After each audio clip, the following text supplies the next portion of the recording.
What's up guys? Today we're going to be taking a look at the SVS SB3000s.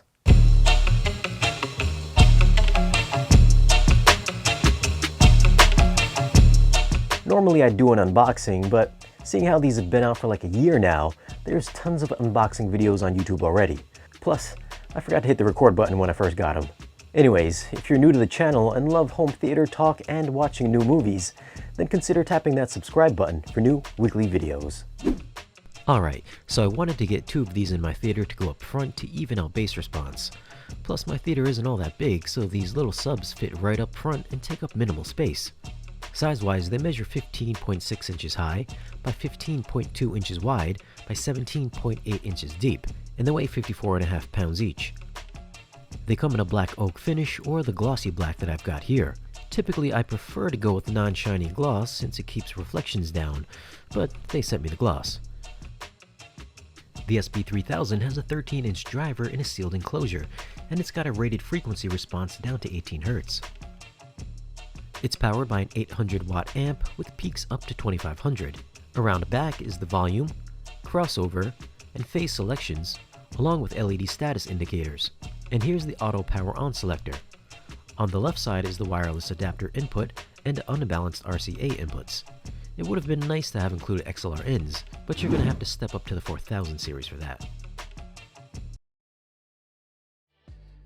For setup, I'll be hooking this up to a turn-off processor and a Zapiti media player. The subs will be paired with an 11-channel Arendal sound speaker setup in my home theater.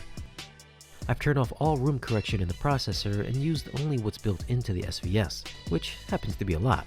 The SB3000 has a built-in DSP, so you can control it using either an Android or iOS app. You've got control for volume, a few presets, low-pass filter with adjustable slope, adjustable phase from 0 to 180 degrees, you can swap polarity, and there's a PEQ on board. You can even tame any boominess with a room gain compensation.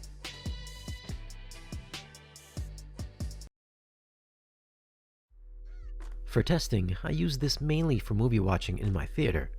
My first go-to is 2020's King of Bass, so far at least, Midway on 4K Blu-ray.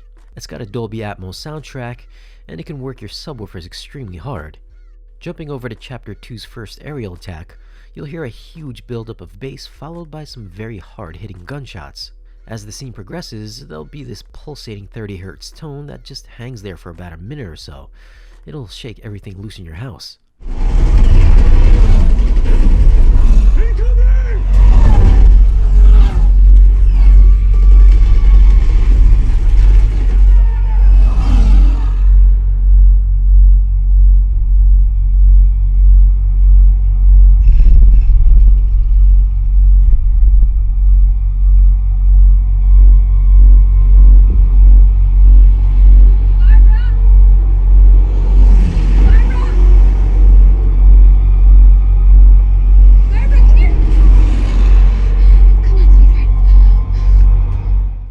The 3000s can produce a tremendous amount of output despite how small they are.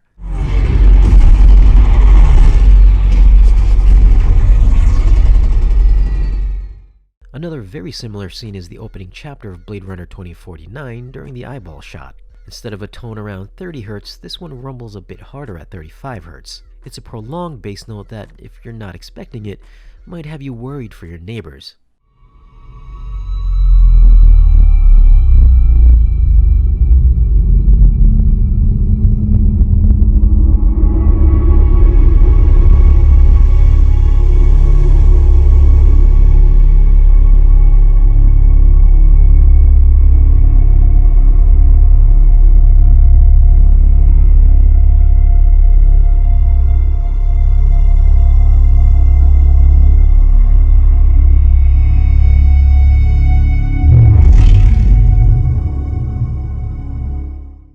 Next up is Fury in Dolby Atmos.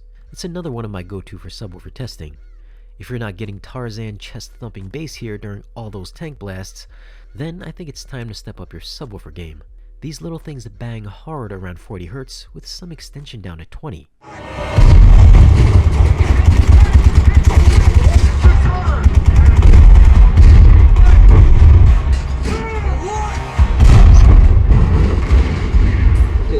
Ceasefire, target destroyed.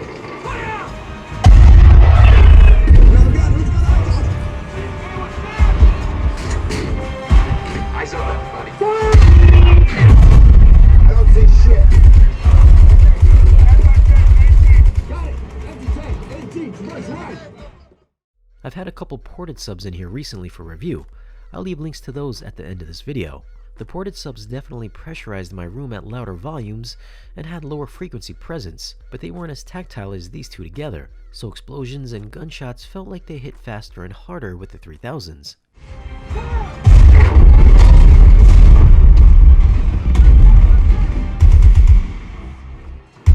All tanks, start squirting that tree line. Let's light 'em up. And now I've got to wrap this up with Edge of Tomorrow. The two PB16s I've got can do the first 5 seconds some serious justice, albeit with a little port chuffing. The intro will have peaks around 30, 25, 20, and 10 Hz, and a little below that. At 10 Hz and below, you shouldn't be hearing anything, more like feeling the air vibrate.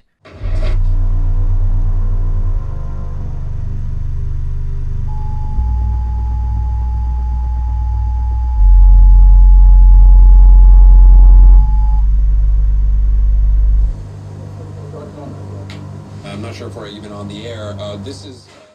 Obviously, these aren't going to do anything in the 10 Hz and below range, so I wasn't expecting them to match the bigger subs. At 30, 25, and 20 Hz, the dual subs will get scary loud. I've had some bigger subwoofers in here that can't touch these little guys. Again, they're not going to go into any infrasonic levels, but given their size, I doubt anyone would think they could. Now this is a measurement courtesy of Audioholics. I'll leave a link to their measurements in the video's description. So these guys are $1,000 each, and they were my favorite subwoofers last year. Not because they can give you subterranean bass, because I'm sure you can get bigger subs for less, but these were my faves because they were small, which means they're easy to place, easy to move, and the output bass that you'd expect from a much larger subwoofer. Plus you get a dedicated app if you need to adjust these on the fly. Not only were they awesome for movies, but I've used them in my 2-channel setup with a pair of electrostats. They excelled for movies, and I'd say equally for music as well. They're responsive and tight sounding for things like drums and guns, and they dig surprisingly low for those big cinematic movie moments. So far this year, the 3000s are still on my highly recommended list. They're affordable, and I feel they perform many times their asking price. So what are your thoughts on the SB3000s? Do you own one, and how do you think they sound? Leave a comment down below and let us know. Well, thanks for watching. If you found this video useful, then give it a like. Be sure to subscribe if you haven't already, and we'll see you guys again in the next video.